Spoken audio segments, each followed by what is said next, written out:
Today's reading begins in 2 Chronicles, chapter 33, starting in verse 14. Now after this, he built an outer wall to David's city on the west side of Gihon, in the valley, even to the entrance at the fish gate. He encircled Ophel with it, and raised it up to a very great height, and he put valiant captains in all the fortified cities of Judah. He took away the foreign gods and the idol out of the Lord's house, and all the altars that he had built in the mountain of the Lord's house and in Jerusalem, and cast them out of the city. He built up the Lord's altar, and offered sacrifices of peace offerings and of thanksgiving on it, and commanded Judah to serve the Lord, the God of Israel. Nevertheless, the people still sacrificed in the high places, but only to the Lord their God. Now the rest of the acts of Manasseh, and his prayer to his God, and the words of the seers who spoke to him in the name of the Lord, the God of Israel, behold, they are written amongst the acts of the kings of Israel. His prayer also, and how God listened to his request, and all his sin and his trespass, and the places in which he built high places, and set up the Asherah poles, and the engraved images before he humbled himself, behold, they are written in the history of Hosea. So Manasseh slept with his fathers, and they buried him in his own house, and Amon his son reigned in his place. Amon was 22 years old when he began to reign, and he reigned 2 years in Jerusalem. He did that which was evil in the Lord's sight, as did Manasseh his father, and Amon sacrificed to all the engraved images which Manasseh his father had made, and served them. He didn't humble himself before the Lord, as Manasseh his father had humbled himself, but this same Amon trespassed more and more. His servants conspired against him, and put him to death in his own house. But the people of the land killed all those who had conspired against King Amon, and the people of the land made Josiah his son king in his place. Josiah was 8 years old when he began to reign, and he reigned 31 years in Jerusalem. He did that which was right in the Lord's eyes, and walked in the ways of David his father, and didn't turn away to the right hand or to the left. For in the 8th year of his reign, while he was yet young, he began to seek after the God of David his father, and in the 12th year he began to purge Judah and Jerusalem from the high places, the Asherah poles, the engraved images, and the molten images. And they broke down the altars of the Baals in his presence, and he cut down the incense altars that were on high above them. He broke the Asherah poles, the engraved images, and the molten images in pieces, made dust of them, and scattered it on the graves of those who had sacrificed to them. He burnt the bones of the priests on their altars, and purged Judah and Jerusalem. He did this in the cities of Manasseh, Ephraim, and Simeon, even to Naphtali, around in their ruins.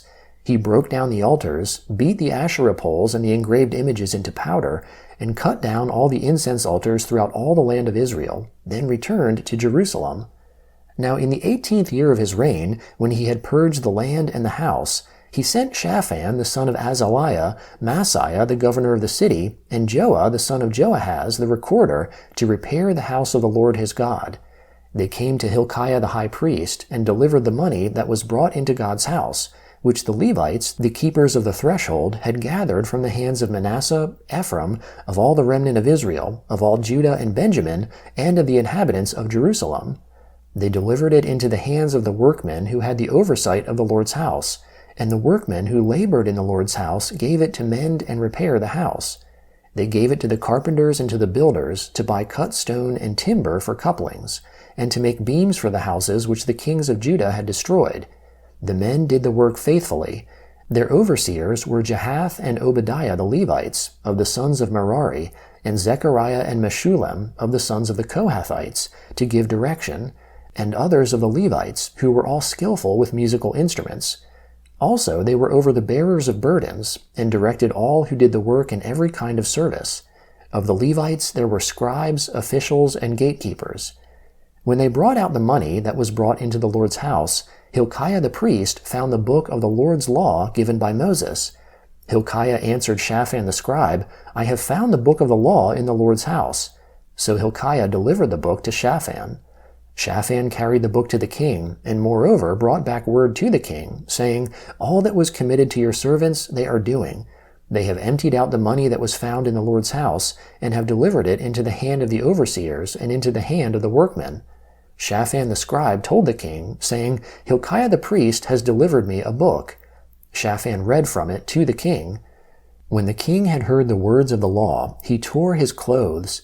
The king commanded Hilkiah, Ahikam the son of Shaphan, Abdon the son of Micah, Shaphan the scribe, and Isaiah the king's servant, saying, Go inquire of the Lord for me, and for those who are left in Israel and in Judah, concerning the words of the book that is found. For great is the Lord's wrath that is poured out on us, because our fathers have not kept the Lord's word, to do according to all that is written in this book. So Hilkiah and those whom the king had commanded went to Huldah the prophetess, the wife of Shallum the son of Tokath, the son of Hazra, keeper of the wardrobe. Now she lived in Jerusalem in the 2nd quarter, and they spoke to her to that effect.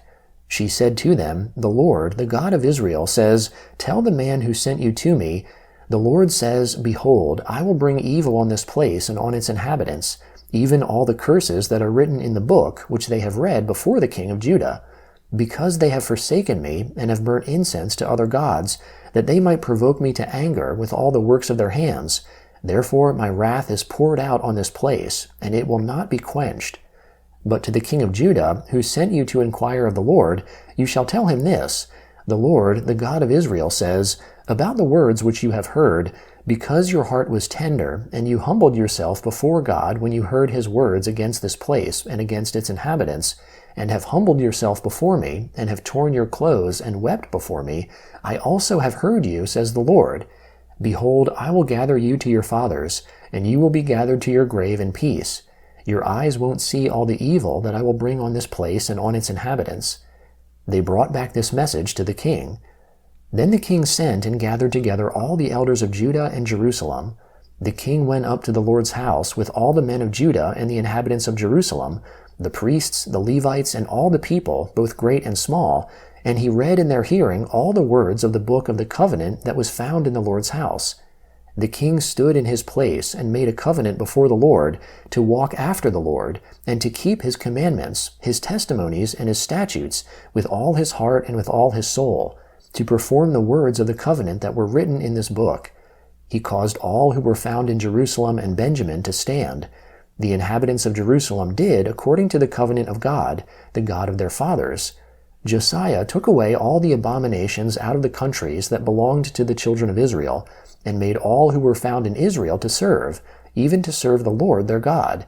All his days they didn't depart from following the Lord, the God of their fathers.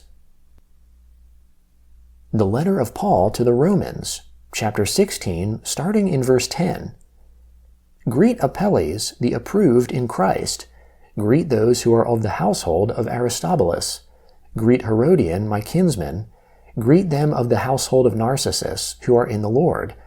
Greet Tryphena and Tryphosa, who labor in the Lord.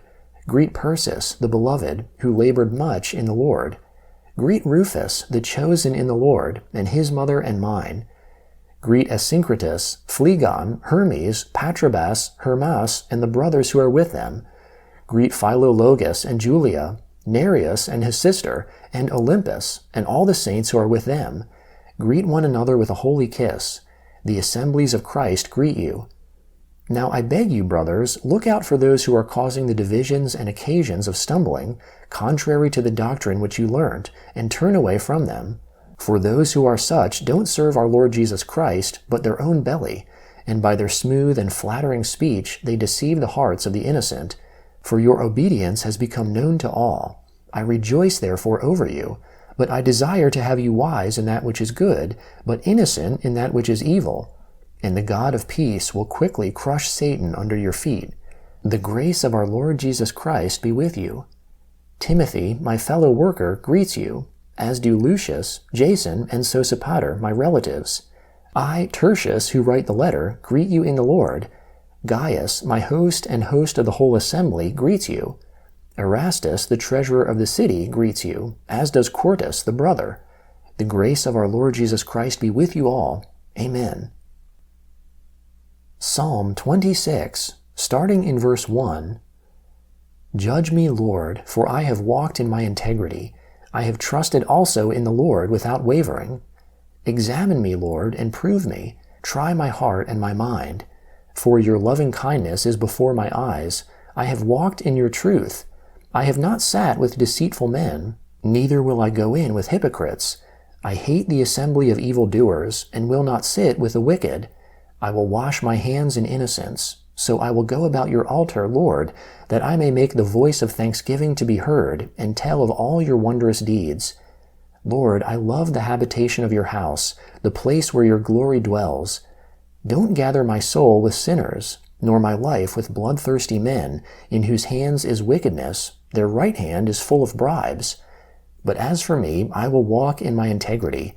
Redeem me and be merciful to me. My foot stands in an even place.